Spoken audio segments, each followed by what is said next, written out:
একদিকে প্রধানমন্ত্রীর চীন সফর, অন্যদিকে দিল্লিতে চীন ভারত বৈঠক।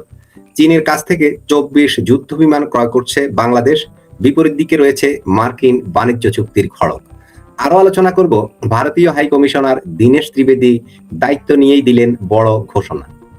দর্শক চাইলে সাবস্ক্রাইব করে যুক্ত থাকতে পারেন। চলুন শুরু করি। আমাদের সাথে আজ যুক্ত আছেন রাজনীতি বিশ্লেষক শেখ ফরিদ ও রাশেদ হায়দার। আপনাদের দুজনকেই আমজনতার। আমি ফরিদ ভাইকে দিয়েই শুরু করব।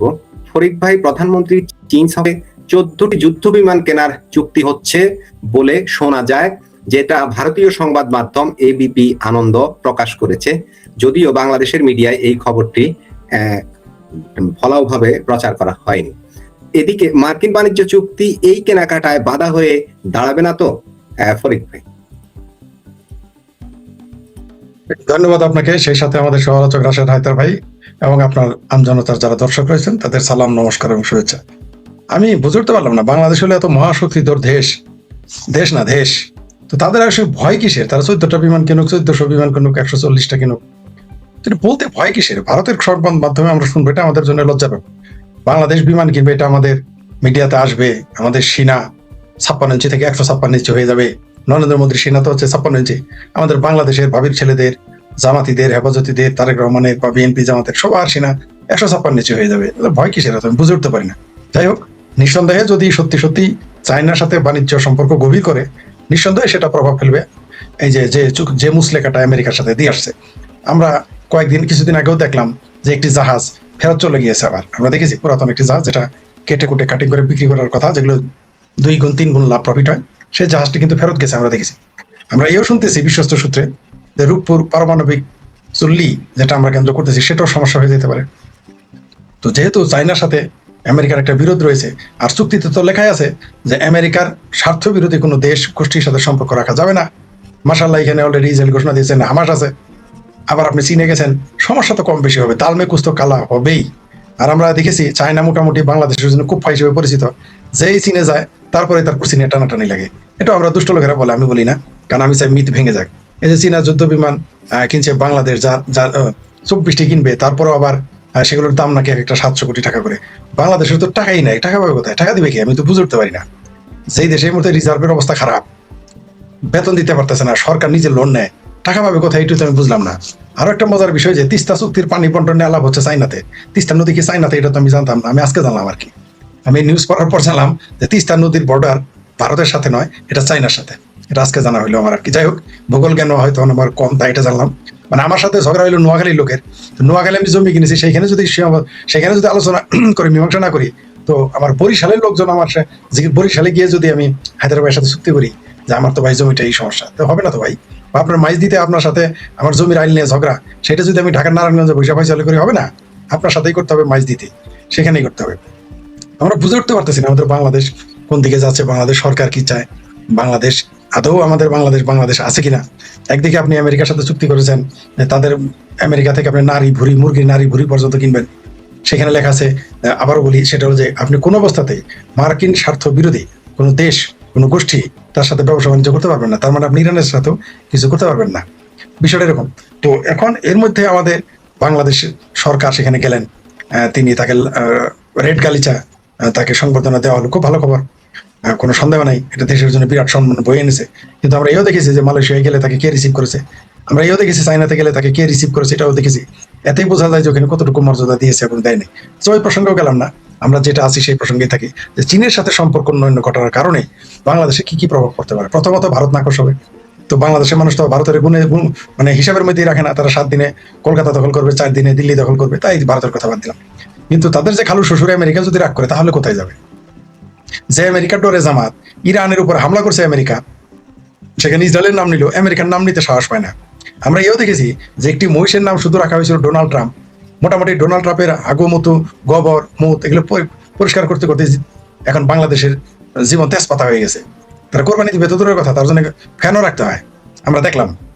তো সেই দেশের একজন ব্যক্তির নামে যদি মহিষের নাম রাখে, আল্লাহ বাঁচাইছে, যখন কুত্তার নাম রাখে নাই, তাহলে আর বিপদ হয়ে যাইতো, মুসলমান বিপদ করতো। কারণ কুত্তায় তো ইসলামে পালা হারাম। আমার ধারণা কোনো কুত্তার নামও যদি এরকম রাখে, বাংলাদেশের মোটামুটি জামাতের আমির সেটাকে নিয়ে বাসায় রাখবে, কোনো সন্দেহ নেই। মহিষ দেখে হয়তো রাখে না, কারণ মহিষ গোবর টবর আছে, সেই কারণে আর কি রাখে নাই, রাখতে সাহস পায় না। নইলে মোটামুটি জামাতের আমির তো এই মহিষ বাড়িতে নিয়ে রাখতো। যাই হোক, আবার তো চিড়িয়াখানায় পাঠাইছে। তো যারা একটা মহিষের নাম রাখলে ভয় অস্থির হয়ে যায়, তারা কিভাবে চায়নাতে চুক্তি করবে আমি বুঝে উঠতে পারি না, আমার মাথায় ঢোকে না। তবে আবারও বলে রাখি, চায়না যে কোনো শাসকের জন্য একটা বিপজ্জনক। আমরা দেখেছি চায়নাতেই যারা যায় তবে তারাই বিপদে পড়ে। তবে ভারতে বিএনপির বিষয়টা অবশ্য আলাদা। আমি চায়নার জাদুঘরে তন্ন তন্ন করে খুঁজে দেখেছি, সেখানে বঙ্গবন্ধুর কোনো ছবি নাই, শেখ হাসিনা তো থাকার প্রশ্নই আসে না, কিন্তু আমি সেখানে খালেদা জিয়ার ছবি দেখেছিলাম জাদুঘরে। ঠিক আছে, ঠিক যেমন আপনার ইন্দিরা গান্ধী স্মৃতি জাদুঘরে আপনি গিয়ে সেখানে বঙ্গবন্ধুর ছবি পাবেন, ইভেন এরশাদের ছবি পাবেন, জিয়ার ছবি পাবেন না। তো এগুলো অনেক কিছুই সিমটম, এগুলো একটা কিন্তু সিমটম, এগুলো একটা মেসেজ দেয়। যেমন আপনি ইন্দিরা গান্ধী স্মৃতি জাদুঘরে আপনি জিয়ার ছবি পাবেন না, চায়নার জাদুঘরে আপনি গিয়ে খালেদা জিয়ার ছবি, আমি চমকে গেছি, এমন কি খালেদা জিয়ার ছবি আছে, তাহলে একটু খুঁজে দেখি বঙ্গবন্ধুর ছবি আছে কিনা, আরেকে লাগে খুঁজে পাইনি। তো তার কারণে হয়তো ভারতের চায়নার সাথে সম্পর্ক একটু ভালো থাকতেই পারে, কিন্তু আমেরিকা আর ভারতের ধাক্কায় এই চীনের চুক্তি, মানে আমাদের সামনের ভাষা যদি বলে চিত্তরায় পড়ে না গেলে হয়। এখন অপেক্ষা করেন, আমরা অপেক্ষা করি, দেখতে থাকি কি ঘটে। ধন্যবাদ।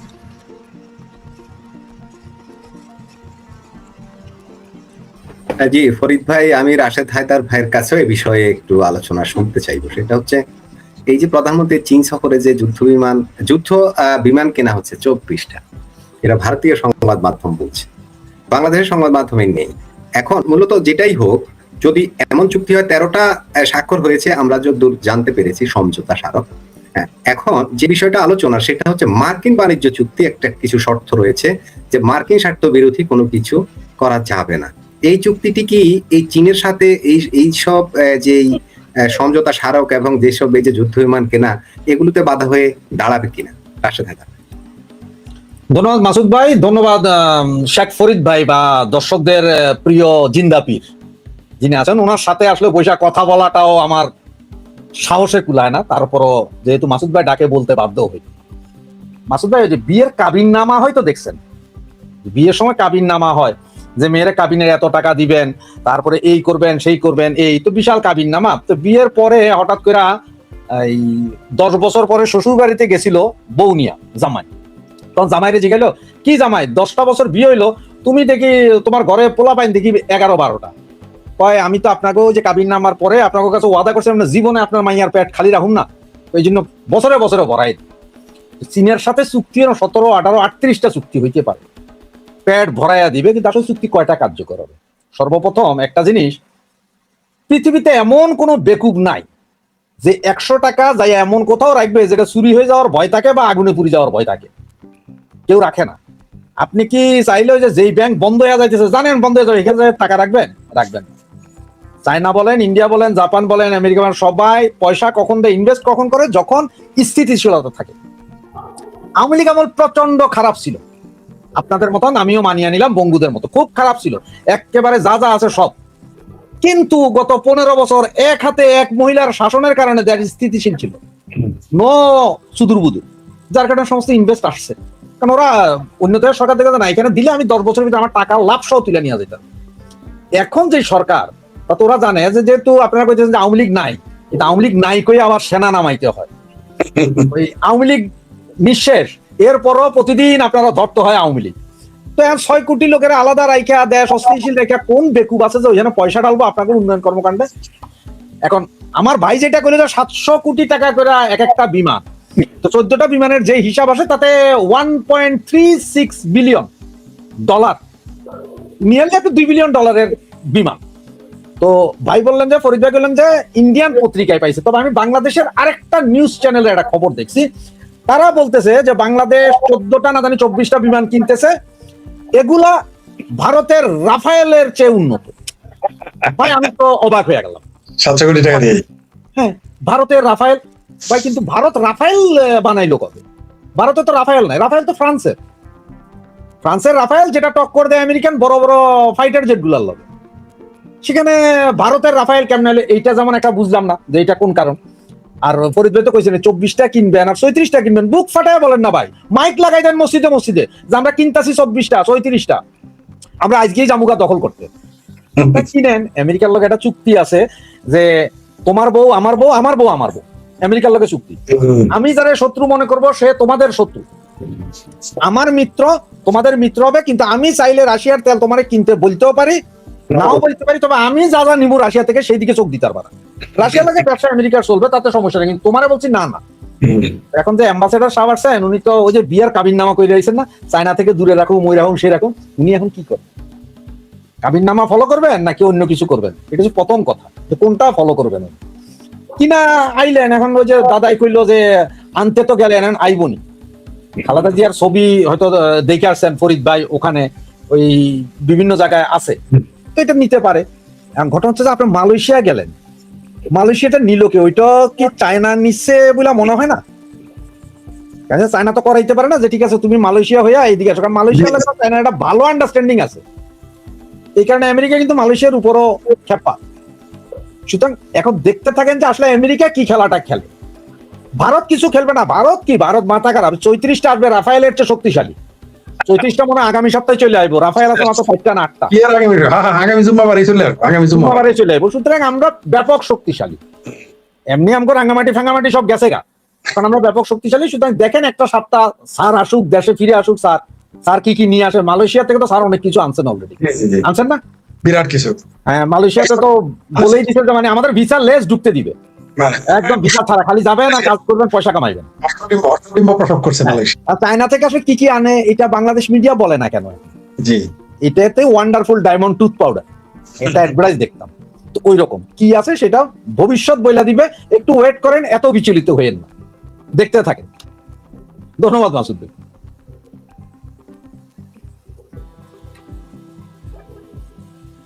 আপনাকে শোনা যাচ্ছে না?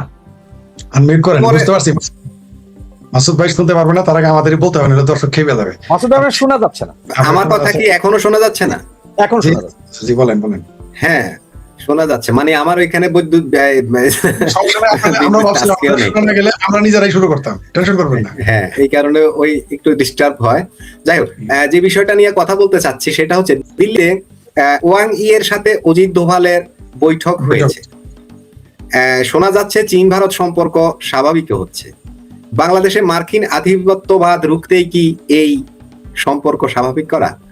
এদিকে ভারতীয় হাই কমিশনার দীনেশ ত্রিবেদী দায়িত্ব নিয়েই ঘোষণা দিলেন ভিসা চালুর, টুরিস্ট ভিসা চালুর ঘোষণা দিয়ে দিলেন অলরেডি, এবং তিনি এও বললেন যে সীমান্ত সমস্যাও সমাধান হবে। এই বিষয়গুলো আসলে কোন দিক থেকে কি হচ্ছে ঠিক বুঝে উঠছি না। ফরিদ ভাই, আপনার কাছ থেকে শুনুন। ধন্যবাদ আপনাকে আবারও। তাহলে যে বাংলাদেশের সব চমৎকার খবর আসতেছে প্রতি মুহূর্তেই। আমরা 3-4 ঘন্টা আগে শুনলাম ভিসা দিবে, 3-4 ঘন্টা পরেই শুনলাম যে সীমান্ত সমস্যার সমাধান হচ্ছে। তারপর ওইদিকে অজিত দোভালের যে সাথে মানে ভারতীয় কর্মকর্তাদের সাথে চীনের যে বৈঠক চলতেছে প্রকাশ্য এবং গোপনে, সেই খবর আমরা আগেই জানি। তো আসলে কি যে হচ্ছে আর কি যে হচ্ছে না বোঝা বড় মুশকিল। কারণ ওই যে শিলপাটায় ডলাডলি মরিচে এর কর্মশালা। এখন কোনো কারণে যদি চায়নার সাথে ভারতের প্রীতি গাইটে প্রীতি আবার স্বাভাবিকরণ হয়, কেউ কাউকে বিশ্বাস করবে না, এটাও আমরা আবার জানি। কেউ কাউকে দোস্তি, চীন এবং ভারতের যে সম্পর্ক সেটা দোস্তি পাক্কা খরচা আপনার। চীনের সাথে ভারতের যে সম্পর্ক টোটালি বাণিজ্যিক।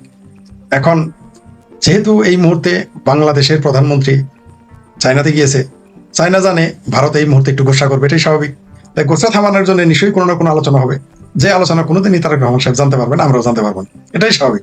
কারণ বড় বড় 7 গায়ের মন্ডল আর 1 গায়ের মন্ডল, ফাত্রা মন্ডলের সাথে তো পার্থক্য আছে।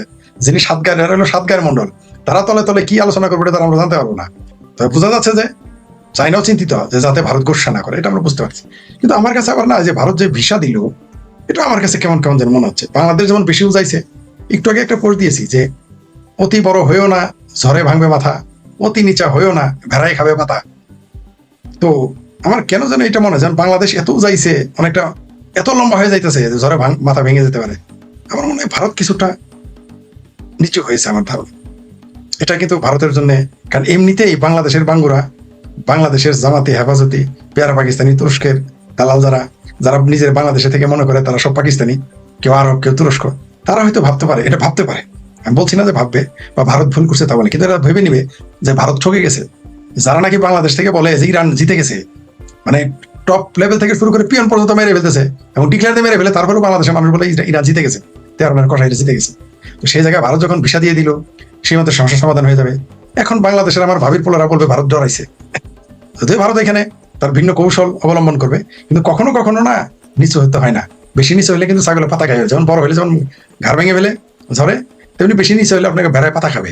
এত নিচে হওয়া উচিত না। আমি জানি না, ভারত তার অনেক বড় রাষ্ট্র, অনেক বিজ্ঞ তাদের কূটনীতি, কোনো সন্দেহ নেই, তাদের কূটনীতি ওয়ার্ল্ড ক্লাস, কোনো সন্দেহ নেই। কিন্তু আমি একজন বাংলাদেশের একজন প্রখ্যাত নেতার মুখে শুনেছি যে বড় বড় মাথায় মাঝে মধ্যে ছোট ছোট জিনিস ধরে না। এটা আমরা শুনেছি আর কি।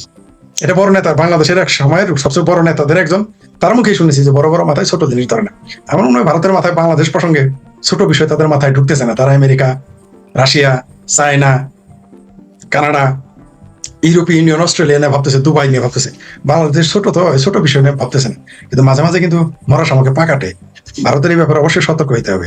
নিঃসন্দেহে ভারতের কূটনীতি বিশ্বমানের, তাতে সন্দেহ নেই। কিন্তু কেন যেন আমার মনে হচ্ছে যে এই যে ভিসার ব্যাপারে আমার মনে হয় এবার বাংলাদেশ থেকে মোটামুটি যারা ওই যে গজওয়াতুল হিন্দ করতে যায় তারাই ভিসাটা আগে করে রাখবে, আমার ধারণা আর কি। তারপরে ওই যে 1 কোটি অনুপ্রবেশকারী গিয়েছে, মনে হয় আরো 1 কোটি ঢুকবে এবার এই সুযোগে। যাই হোক, সেটা পরের অন্য প্রসঙ্গ। তবে আমি চাই যে একটা দেশের সাথে, প্রতিবেশী দেশের সাথে, বাংলাদেশের সাথে যে প্রতিবেশী রাষ্ট্রের সম্পর্ক ভালো হোক, এটা আমি কামনা করি। সেটা আমেরিকা হোক, চায়না হোক, সবার কারণে সবার সাথে সম্পর্ক ভালো থাকুক, কোনো সন্দেহ নেই। কিন্তু আমার উস্তাদে কইছে যে যতই তুমি ভালো হও, সবার সাথে সম্পর্ক রাখা সম্ভব না। সবার সাথে ভালো হওয়া যায় না। আপনি যত বড় দেবতার ফেরেশতা হন, আপনি সবার কাছে কখনোই ভালো হবেন না, হতে আপনি পারবেন না, আর সুযোগ নাই। আপনাকে কারণ আপনি যত কিছুই করেন, কারোর কাছে, কারো দৃষ্টিতে আপনি খারাপ থাকবেনই যত ভালো কাজই করেন। আর আপনি যেটা বললেন, আমাদের এই মুহূর্তে বাংলাদেশ নিয়ে খুবই জটিল অঙ্ক কষতেছে বিশ্বের বিভিন্ন শক্তি, কয়েকটা দুর্বল রাষ্ট্র, কয়েকটা বড় রাষ্ট্র, এবং বিভিন্ন আরো বিভিন্ন দেশ, যেগুলোর নাম আমরা হয়তো এখন অনুমানই করতে পারতেছি না। বাংলাদেশকে নিয়ে যে একটা কিছু হচ্ছে, এটা কিন্তু সুস্পষ্ট। আপনি দেখেন, ইসরায়েল যখন ইরানে হামলা করলো, আমরা ধরে নিয়েছিলাম যে 2-3টা দেশ ইসরায়েলের পক্ষে। পরে কি জানলাম যে 51 নাকি 52টা দেশ ইসরায়েলের পক্ষে কাজ করেছে, তার মধ্যে 10-12টা দেশ মুসলমান। সুতরাং রাজনীতি এবং বিশ্ব রাজনীতি এগুলো খুবই জটিল বিষয়। আমাদের এখন অপেক্ষা করতে হবে যে চায়না থেকে, যেটা রাশেদ হায়দার ভাই বললেন, যে চায়না থেকে আমাদের জাতীয় ভাইয়া ফিরে আসুক, তারপরে দেখি যে আসলে কি হয়েছে। আর বাংলাদেশের পত্রিকায় আসুক কি ঘটেছে, নাকি আমেরিকার সেই চুক্তির মধ্যে ডোকোপন রাখবে, তা আমরা জানি না। তবে আমি বলতে চাই যে বাংলাদেশে 24টা বিমান কিনলেন, আপনি তো বারমারে দেখলে আপনার কাপড় চোপড় নষ্ট হয়ে যায়। বারমার যে ওই যে আপনার আরাকান আর্মি, তারা এসে আপনার 150 জেলে নিয়ে যায়, তারা অস্ত্র নিয়ে এসে আপনার দেশে গান গায়, নাচে, ডিজে পার্টি করে যায়। আপনার তার চোখের দিকে তাকানোর সাহস আপনার হয় না। তো এই যে বিমান আনতেছেন, এই বিমান কার বিরুদ্ধে ব্যবহার করবেন? ভারতের বিরুদ্ধে?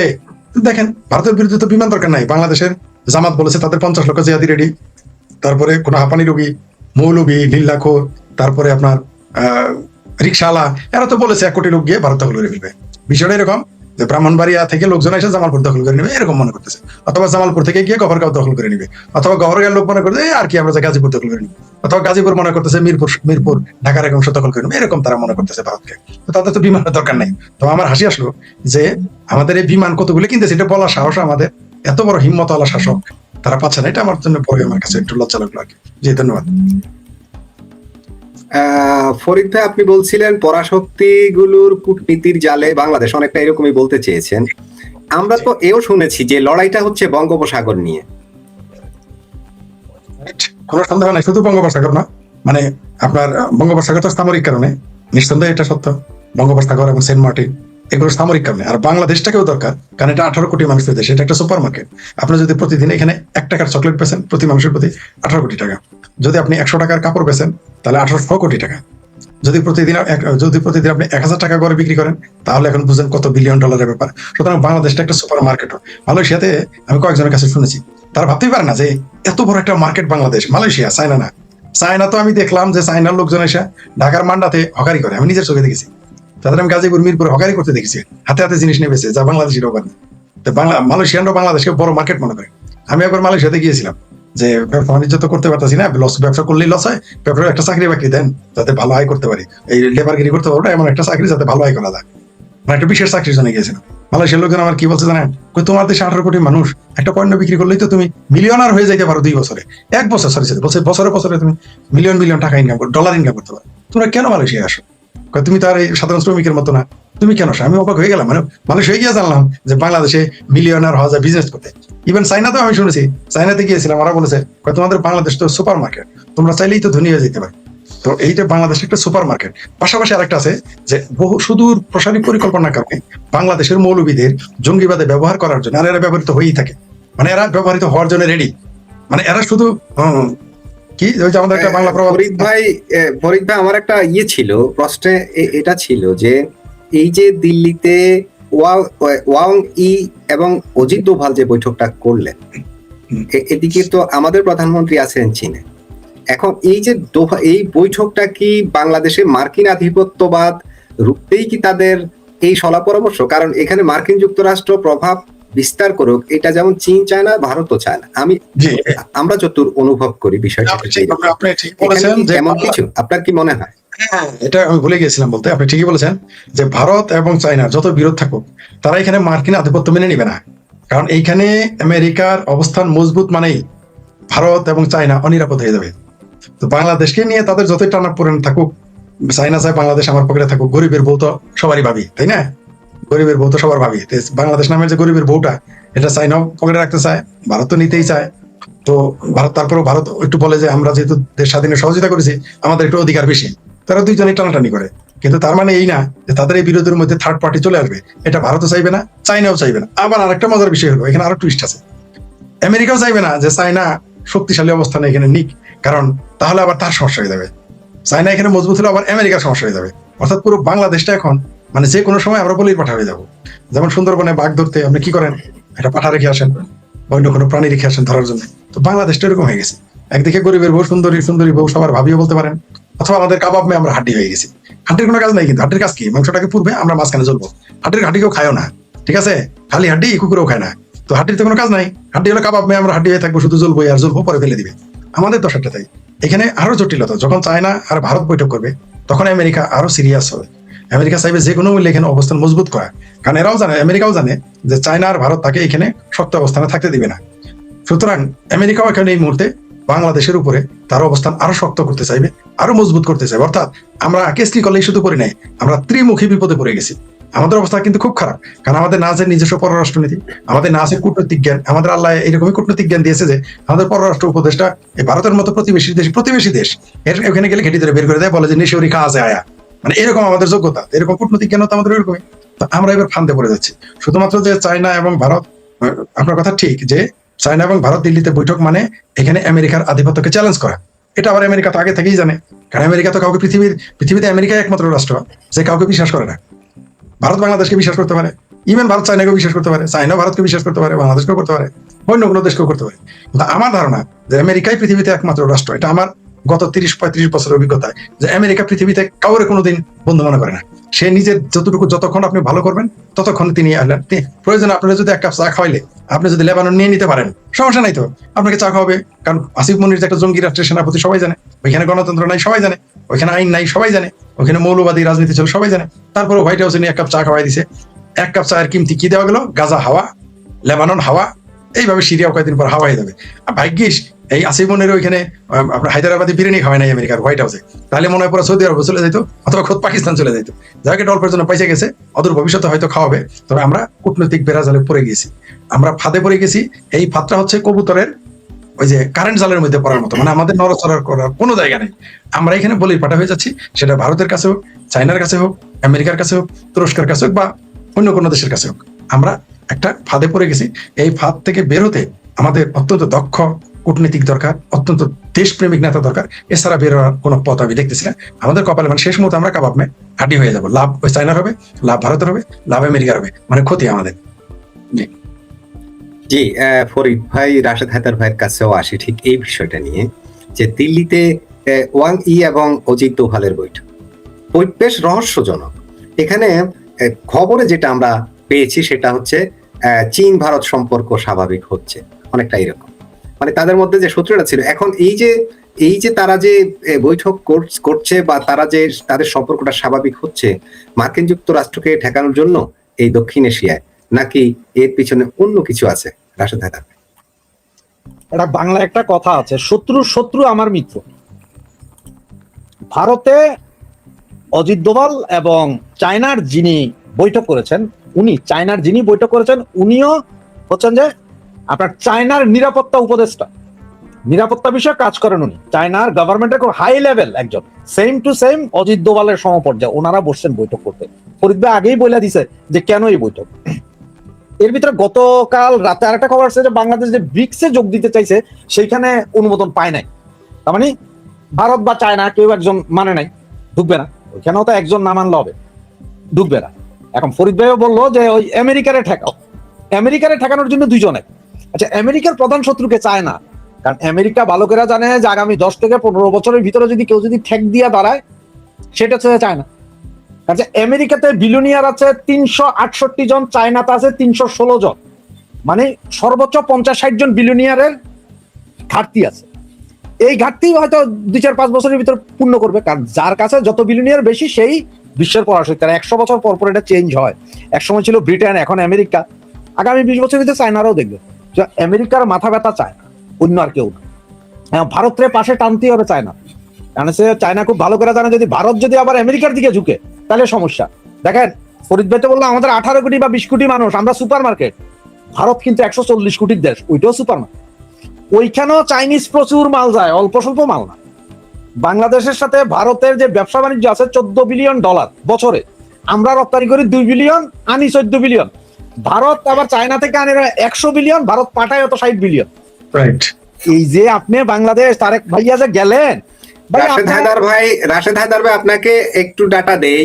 এই সময়ে, বর্তমান সময়ে এসে ভারতের সাথে বাংলাদেশের বাণিজ্য ঘাটতি কিন্তু আগের সরকারের তুলনায় অনেক বেড়ে গেছে। এখন 1 থেকে 1.25 বিলিয়নের রপ্তানি হয়, যেটা আগে হতো 3 বিলিয়নের। আর আগে আমদানি হতো 9-10 বিলিয়ন, এখন সেটা চলে গেছে 15-16 বিলিয়নে, এবং সেটা এই 26 সালের শেষ নাগাদ যায় 23 থেকে 25 বিলিয়ন হবে। অর্থাৎ ভারতের সাথে আমাদের বাণিজ্য ঘাটতি হয়ে যাবে 14-15 বিলিয়ন। ভারতের সাথে বাণিজ্য ঘাটতি চিন্তা করেন কেন? আপনার চায়নার সাথে কত বিলিয়ন ডলারের বাণিজ্য ঘাটতি আছে সেটা একবার চিন্তা করেন। বিমান যে কিনবেন, হেলিকপ্টার কিনবেন, আরো কত কিছু কিনবেন, কত বিলিয়ন ডলার চায়নার সাথে আপনার বাণিজ্য ঘাটতি আছে। সব না, আমি ওই সেন্সে বলিনি তো, আমি ওই সেন্সে যাইনি। চীন থেকে কিনলে আমাদের প্রবলেম নাই, আমেরিকা থেকে কিনলে আমাদের প্রবলেম নাই, ওইটাই বলতেছি। ভারত থেকে কিনলে তো আমাদের প্রবলেম। আমরা তো ভারত বর্জন করেছি, ভারতীয় পণ্য বর্জন করেছি, তারপরেও আমাদের বাণিজ্য ঘাটতি সেখানে হু হু করে বাড়ছে কেন? কারণ হচ্ছে যে ভারতের সাথে, ভারতের মালামাল তো ভাই হিন্দু মাল, হারাম। চাইনিজ মাল তো হালাল মাল, আমেরিকান মাল হালাল। এই যে আপনি বলতে ভারতের সাথে আগামীতে 25 বিলিয়ন ডলার যাবে, আর বেশি দিন নাই, আর হয়তো 2 মাস পরে ফেন্সি দিলেও আমদানি করতে হবে পয়সা দিয়া। এত কিন্তু চোরা চালা নাই, তখন তো বর্ডার ঘেরাও করে ফেলাইছে, ফেন্সি দিলেও আমদানি করবেন আপনার। তো যত যাই কিছু বলেন, যে চায়না আর আমেরিকা নিজেদের স্বার্থে, চায়না আর ইন্ডিয়া নিজের স্বার্থে এক হবে। এই যে বৈঠকটা হইলো, যে নিরাপত্তা উপদেষ্টা 2 দেশের, ওনাদের এই বৈঠক, ওনার সবটা কিন্তু এই যে নিয়ে বঙ্গোপসাগর, বাংলাদেশ, ভারত মহাসাগর, এগুলো নিয়ে। কারণ সবচেয়ে বড় দালাল হইলো যে আমেরিকার এইখানে পাকিস্তান করে সাবমেরিন নিয়ে বঙ্গোপসাগরে আসবে। এগুলো সব টেনশনের বিষয়। আপনার ভারত বা চায়নার যত টেনশন আছে, বাঙালির টেনশন আরো 6 মাস 1 বছর পরে হবে। বাঙালি এখনো বুঝতেছে না। আর যে আপনি কিছুক্ষণ আগে ফরিদ ভাই বললো যে হয়তো ইন্ডিয়া একটু নতজানু হয়েছে ভিসা। আমার কি মনে হয় জানেন, এই যে ভিসা দিবে, এইটা আজকে কিন্তু বিশাল নিউজ হয়েছে, ভিসা দিবে। কিন্তু কালকে থেকে যদি ভিসা দেওয়া শুরু হয়, ওইটা কি নিউজ হবে যে দৈনিক কতজন জমা দিছে, কতজন পাইছে, কতজন পাই নাই, ওইগুলো নিউজ হবে না। ওটা নিউজ হবে না। এখন একটা ভিসা, আমি জানি না ফরিদ ভাই বা মাসুদ আপনি বলতে পারবেন যে ইন্ডিয়ান ভিসা নেওয়ার জন্য কত টাকা দিতে হয়। এটা এমবাসি ফি আছে সম্ভবত, কত টাকা দিতে রিফান্ডেবল। 1 লাখ লোক ধরেন আপনার ভিসা চাইলেন, তার মধ্যে পাইলেন 200 জন। যে 200 জন পাইছেন ওইটার খবর কিন্তু জায়গায় জায়গায় উনি পাইছে, বাকি কিন্তু পায় না। এদের পয়সাটা কিন্তু ইন্ডিয়ার লাভ, বাচ্চা দিব ইন্ডিয়া। আর হয়তো ভিসা দিতেছে কারণ ওখানে কি আপনার কাজের বুয়ার প্রচুর সমস্যা ভারতে। না, রাশেদ হায়দার ভাই যেটা বলছেন, উন্মুক্ত যখন ভিসাটা খোলে তখন সেটা ব্যাপক হবে। আপনি ধরে নিতে পারেন 95 থেকে 99% আবেদনই ওকে হবে, যদি কারো বিরুদ্ধে ইলিগেশন না থাকে। তাদের নানা বিষয় আছে, যখন স্বাভাবিক ছিল তখনই 65 স্বাভাবিক হলে, না, যখন ভিসা স্বাভাবিক ছিল তখনই 65-70 এত দেয় না, কোনোদিনই 90% ভিসা দেয় না। সারা পৃথিবীতেই তো আমাদের ভিসা চাওয়ার অধিকার আছে, সব দেশে আমাদের ভিসা দেয়। তো আমরা 1000 জনে অ্যাপ্লাই করলে আপনার 3 জনে পাই আমেরিকার ভিসা, বাকিরা পাই না। যে 3 জন পায় ওইটা কিন্তু আবার ফলো করে ছাপানো হয় যে অমুক পাইছে, বাকি কারা পায় না। এটা মানে যে নিউজ, প্রথম নিউজ আপনারা সবাই পড়েন যে হ্যাঁ দিচ্ছে, পরে যে কত কান্না, কত অত্যাচার, এইটা কিন্তু আর কেউ দেখি না। কাহিনীটা ওইরকম হবে, দেখে থাকেন এমনি। এগুলো তো সব খেলা।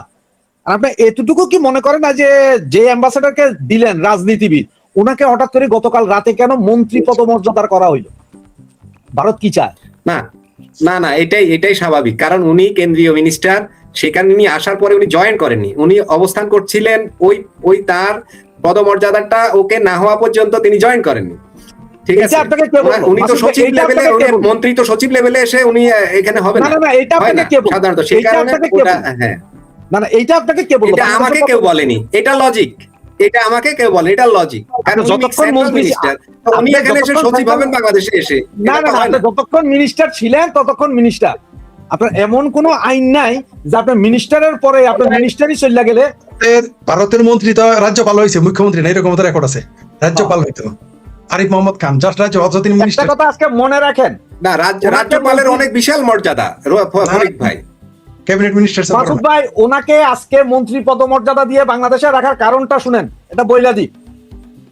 ওই যে আমাকে বঙ্গু মুসলমানরা ওই যে কালার সাদা পতাকা নিয়ে আক্রমণে জানে ইন্ডিয়ান এম্বাসি, ভারত এবার চাইতেছে এই জায়গায় আবার একটা আক্রমণ হোক। তখনই ভারত সারা পৃথিবীতে কইব যে আমরা শুধুমাত্র একজন ইয়ে দেই নাই, কূটনীতিক দিনে মন্ত্রী পদমর্যাদার কূটনীতিক দিছি, তার দিকে আক্রমণ গেছে, তারে নিয়ে গালাগালি হয়েছে, তারে বলছে যে লাথি মেরে বের করে দাও। এগুলো সব ইস্যু করবে। ওই যে যেমন দেখেন না ইয়ে বানাইছে, কারে ইসরায়েলের অ্যাম্বাসেডর পাঠাইছে না ইয়েতে ভারতে, ওরে কি খালি ভারতের অ্যাম্বাসেডর করে পাঠাইছে না, দক্ষিণ এশিয়া সার্জিও গো দক্ষিণ এশিয়া ঠিক ওইভাবেই করছে। ভারত এটা খেলা খেলা দিছে, আমি আপনি কেউই বুঝি নাই যে কি খেলাটা খেলছে। এই খেলাটা দেখতে থাকেন, তবে এটা খুবই ডিস্টার্বিং বলবো না, অ্যালার্মিং, যে চায়না আর ভারত একসাথে বৈশা কথা বলা, যখন তারেক রহমান চায়নাতে আছেন ওই সময় দুই দেশের হাই প্রোফাইল লোক কথা বলা, ওরা কি বলছেন। এবং আমেরিকা যে চোখ না দিয়ে রয়েছে তা না, ওই যে ফরিদ ভাই কইছে না এক কাপ চা খাওয়াইলে যদি টার্কি দখল করে নেওয়া যায়, সুতরাং আমেরিকা হয়তো কইতে পারে যে বাবারে তোরা দুইটাই ঠিকঠাক, তোরা কি চাস, হ্যাঁ, লেবানন এক কাপ চা খেলে লেবানন নিয়ে নিস। তোরা কি চাস, তোরা চাস কি এইটা বল, তোরা যা চাবি আমি উল্টা যাব। কারণ আমেরিকা তো ওই যে always Trump always chicken out, taco Trump chicken out করবেই। তো দেখেন না কি হয় আবার, এটা আমার আপনার জন্য অ্যালার্মিং। জি ফরিদ ভাই, একটা কমেন্ট নেই, সেটা হচ্ছে একটা কমেন্ট নেই, আমার তো আজকে কমেন্ট নেওয়াটা একটু সমস্যা হয়ে যাচ্ছে, ওই যে বিদ্যুৎ নেই, এই কারণে আমার নেটওয়ার্ক সমস্যা হয়। একজন দর্শক বলছেন বাংলাদেশের অবস্থা ভবিষ্যতে আর্থিকভাবে পাকিস্তানের মতো এবং সামাজিক এবং ধার্মিক দিক থেকে আফগানিস্তানের মতো হবে, মন্তব্য করেছে। উনি যেটা বলেছেন তা এটা তো আমি 5 বছর যাবত আওয়ামী লীগ ক্ষমতায় থাকতে তো বলে আসছি বাংলাদেশ একদিন এরকম হবে, তাকেই বলে আসতেছি, এটা তো নতুন না। বাংলাদেশ তো তাই হচ্ছে, পাকিস্তান অর্থনৈতিক ভাবে পাকিস্তান হয়ে যাবে, মানে ভিকারিস্তান, আর মানসিক ভাবে হবে আফগানিস্তান, তো বলে আসতে। উনি তো প্রিয় দর্শক, আপনি বলেছেন, আপনার সাথে আমি একমত। আরেকটা জিনিস বলি, আপনার সাথে যখন কথা বলতেছি তখন আমার কাছে একজন মেসেজ করেছে, আমি নিউজটা এখনো জানি না, তিনি লিখেছেন আমার এখানে একজন বলেছেন, তত্ত্বমিথ্যা আমি কিন্তু এখনো জানি না, আগে বলে নিলাম, বললেন না যেটা আমি বলছি, আমাকে দর্শক বলেছেন। উনি লিখেছেন যে চীন চায়না এই তারেক রহমানকে বলছে পশ্চিমা চশমা, তোমার যে চোখে আমেরিকার চশমা সেটা খুলে ফেলো। কথাটা ঠিক আছে, এটা আরো 4-5 ঘন্টা ধরে অনেক কন্টেন্টই হয়েছে এটা নিয়ে। জানি না, একজন দর্শক লিখেছে যে চায়না নাকি তাকে বলেছে যে আমেরিকার পিছ ছাড়ো, ইউরোপের পিছ ছাড়ো, মানে আমার পিছ ধরো। তাহলে এটা যদি বলে থাকে তাহলে তো আমেরিকা ছাড়বে না, আমেরিকার কাছে তো আপনি মুসলেখা, অর্থাৎ আমি তো আগে আপনার কাছে মুসলেখা দিয়ে আসছি, এখন হায়দ্রাবাদের বাড়িতে গেছি, হায়দ্রাবাদের সাথে আপনার বিরোধ, এবার তো হায়দ্রাবাদের সাথে আমি প্রীতি কাইটে করলে আপনি তো আমার ছাড়বেন না, কারণ মুসলেখা তো আপনার কাছে দেওয়া। সুতরাং আসলে আমাদের বাংলাদেশটা জটিল থেকে জটিলতর হচ্ছে। আর আমরা কি দেখলাম যে আমেরিকা আবার চায়না যার সাথে বন্ধুত্ব করে সেই দেশটা জঙ্গি রাষ্ট্র হয়ে যায়, সেই দেশটা অর্থনৈতিকভাবে পঙ্গু হয়ে যায়। আপনি খেয়াল করেন পাকিস্তানের কি পরিণতি, পাকিস্তানের সাথে তো বর্তমান মুসলিম বিশ্বের মধ্যে সবচেয়ে একেবারে গাই ঠেপে রীতি হলো পাকিস্তানের সাথে, কিন্তু এই পাকিস্তানকে তো আমরা কোনোদিন অর্থনৈতিকভাবে উন্নতি হইতে দেখলাম না। চায়নার সাথে পৃথিবীর 2টা অর্থনৈতিক বড় শক্তি, পৃথিবীর top most America, top second China, এই 2টা দেশের সাথে আমেরিকার পাকিস্তানের এত গাই ঠেপে রীতির ভাই, আমার সাথে যদি 2জন বিলিয়নারের খাতির থাকে তাহলে তো আমার অন্তত বাড়ি ঘর থাকার কথা, আমার মার্সিডিজ থাকার কথা, কারণ আপনারা 2জন বিলিয়নার বন্ধু, তো সেইখানে আমি কিভাবে 5,500 ভিক্ষুক ঘেটি ধরে বের করে দেয়, তালমিগস্ত গালা হয়। সারা পৃথিবীতে 90% ভিক্ষুক পাকিস্তানি কেন? তো পাকিস্তান আর চায়না দেখেন, চায়না এত উন্নয়ন, সিপ্যাক নামে কত উন্নয়ন করলো পাকিস্তানের, কিন্তু ফলাফল কি? সেই পাকিস্তান যেই জায়গাতে ইসা, তো সেই চায়না সেই আমেরিকাই তো বাংলাদেশে। তো আমার কাছে কেন যেন মনে হয় আমরা অর্থনৈতিকভাবে, যে দর্শকটা আপনারা এখানে কমেন্টস করেছেন, অর্থনৈতিকভাবে আমরা পাকিস্তান হবো আর মানসিকভাবে আমরা আফগানিস্তান হয়ে যাবো, এবং অলরেডি একটু হয়ে গেছি আমরা। মানে আমরা আপনি দেখেন বিএনপি যখন ক্ষমতায় ছিল কত বিলিয়ন মজুদ ছিল, আমাদের অর্থনীতি কত বিলিয়নের। শেখ হাসিনা যখন ক্ষমতা ছাড়লো অর্থনীতি কত ছিল। এই মুহূর্তে বাংলাদেশের জিডিপি কোথায় নেমে গেছে, এই মুহূর্তে বাংলাদেশের রিজার্ভ করতো, এই প্রশ্ন করলেই কিন্তু আমরা দুধ কা দুধ পানি কা পানি হয়। আমরা যদি প্রশ্ন করি, যে রাশেদ ভাই বললেন যে ধরে নিলাম আওয়ামী লীগ খুব খারাপ দল ছিল, শাসক হিসেবেও খারাপ, কিন্তু তার সময় তো চাকরি ছিল, বাকরি ছিল, ফ্যাক্টরি চালু ছিল, কিন্তু এখন তো সেই চালু ফ্যাক্টরি আপনি বন্ধ করে ফেলছেন, নতুন ফ্যাক্টরি তো বহুত দূরের কথা। এই যে আমাদের ভাবির ছেলেদের মুসলেখা সরকার, বাংলাদেশ কিন্তু পৃথিবীর একমাত্র দেশ, যেটা আপনাদের বারবার বলি, যে পৃথিবীর একমাত্র দেশ যেখানে কোনো বিরোধী দল নেই, যেখানে কোনো স্বতন্ত্র দল নেই, সবই সরকারি দল। এই তারেক রহমান সরকারি দল, জামাত হলো সরকারি বিরোধী দল, আর আমার ভাবির পোলার হলো সরকারি স্বতন্ত্র দল। এখানে কোনো বিরোধী দল নাই, পৃথিবীর একমাত্র। এদের এদের আরেকটা নোবেল প্রাইজ দেওয়া হতো। রাজনীতির উপরে যদি নোবেল থাকে তাহলে 10-12টা নোবেল একবার এই মুহূর্তে বাংলাদেশে দেওয়া উচিত।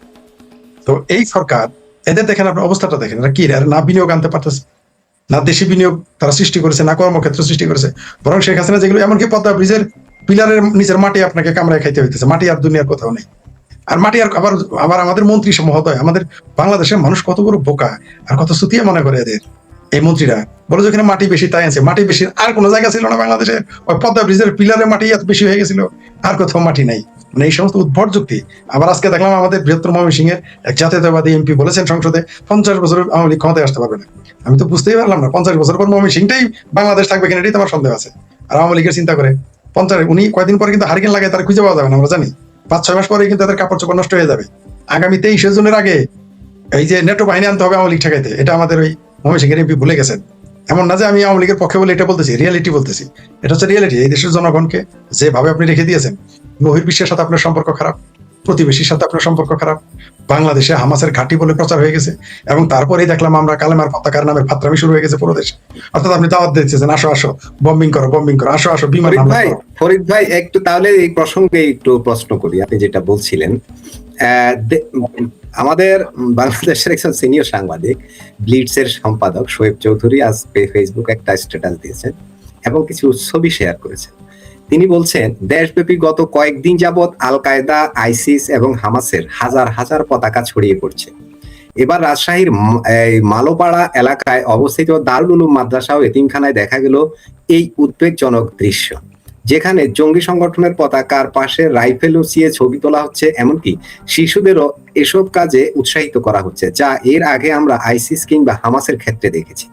এটা শোয়েব চৌধুরীর ফেসবুক স্ট্যাটাস এবং তিনি কিছু ছবি শেয়ার করেছেন। ছবিগুলো যদি একটু দেখাই, এই ছবিগুলো সালাউদ্দিন শোয়েব চৌধুরীর ফেসবুক পোস্ট থেকে কালেক্ট করা। প্রশ্ন হলো, আসলে কোন দিকে যাচ্ছে বাংলাদেশ? আমাদের এক দর্শক বারবার কমেন্ট করছিলেন যে বাংলাদেশে কি খুব শীঘ্রই শরিয়া আইন চালু হচ্ছে? দোয়া করতেছি বাংলাদেশ শরিয়া আইন চালু হোক, কারণ প্রথমে মরবো মৌলবীরা। যদি সত্যি শরিয়া আইন চালু, প্রথমে মৌলবীরা পালে পালে পালে পালে মারা যাবে। আমি তো দোয়া করতেছি এখন, আগে শরিয়া আইনের বিরোধী আমি দোয়া করতেছি শরিয়া আইন চালু করেন। প্রথমে তো বলৎকারী মৌলবীদের আগে মসজিদের সামনে, মাদ্রাসার সামনে পুইতে ওদের পাথর মেরে মারতে হবে, প্রথম কাজ। আবার আমি যতদূর জানি যে ইসলামী আইনের সমকামী যারা, তাদের নাকি আগুনে পুড়ে মারতে বলে। তাহলে মোটামুটি দুযোগে যাওয়ার আগে বাংলাদেশের সকল মসজিদ এবং মাদ্রাসার মৌলবীরা প্রতি সপ্তাহে দুযোগে যাওয়া শুরু করবে পৃথিবীতে থাকতেই। আমি তো চাইতেছি এখন শরিয়া হোক। এই যে বাংলাদেশের না শরিয়া আইন হবে, হওয়া উচিত। একটু শিক্ষা দরকার আছে। যেমন এই যে আওয়ামী লীগ সরকার না থাকলে কি হয়, এবার একটু বুঝছে বাংলাদেশের জন্য। একটু শরিয়া নিক, তারা বুঝুক কেমন লাগে। এই যে দামি বন্দুক নিয়ে তারা দাঁড়িয়ে আছে, মেসেজটা কি গেল পৃথিবীতে? অর্থাৎ ইসরায়েলের যে দক্ষিণ এশিয়া বিষয়ক রাষ্ট্রদূত যে মেসেজটা দিয়েছেন যে বাংলাদেশে হামাসের ঘাঁটি আছে, এটাই তারা সাক্ষী দিয়ে দিল। অর্থাৎ সাক্ষীও সবল, ঘটনাও সত্যি, এটা প্রমাণ করে দিল। মানে সারা পৃথিবীর মানুষ চিন্তা করে কিভাবে নিজেদের নেগেটিভ বিষয়গুলো আমরা ঢেকে রাখবো। বাংলাদেশই একমাত্র দেশ যেখানে তাদের নেগেটিভ গুলো পৃথিবীর সামনে তুলে ধরার জন্য মরিয়া হয়ে থাকে। এই যে কালামার পতাকা নামে ফাতরামি, এটা টোটালি ফাতরামি। এরা আসলে জানে যে এই পতাকাটার সামনে আনলে মানুষ কোনো কথা বলবে না। সাধারণ দৃষ্টিতে কালামের পতাকার সমস্যা কি, কিন্তু এটা যে কি কি সমস্যা বয়ে আনবে এটা তো আর কয়েকদিন পরে বুঝবে। আর বেশি দিন নাই। সমস্যা হলো যে এরা তো নির্বোধ, আপনি তাদের বুঝাইতে পারবেন না। এরা যখন পালে পালে মরবে তখন বলবে ভাগ্য আছে তাই করছে। কিন্তু আমরা যারা বুঝি তারা তো বুঝলাম যে এটা তো এইভাবে নিয়ে যাওয়া হলো।